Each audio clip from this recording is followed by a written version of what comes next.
In the heart of a city scarred by conflict, where smoke pirouettes with dust and debris carpets the streets, two figures stand locked in a tense tableau. Captain Alex, his face a mask of grim determination, levels his rifle.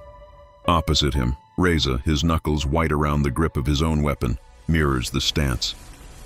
Their eyes meet across the ruins, each seeing not a man, but an enemy, a symbol of the chaos that has consumed their world.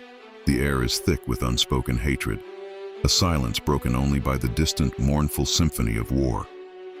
This is the front line, not just between armies, but between two souls pushed to the brink. The harsh reality of the present dissolves into memory. A gentle, sun-drenched afternoon unfolds where Captain Alex is not a soldier, but a father.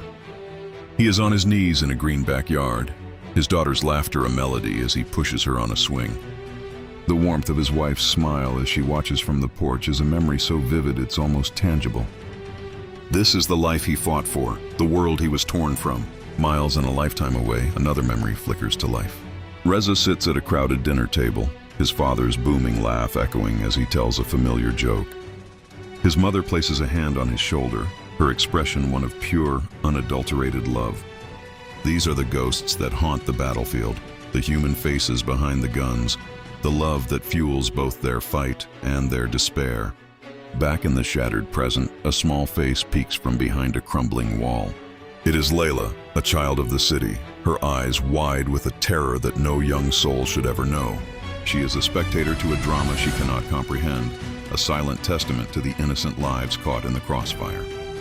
Suddenly the world erupts. A deafening explosion rips through the air, and the ground shudders violently beneath their feet. The shockwave throws both Alex and Reza off balance, their deadly standoff momentarily forgotten.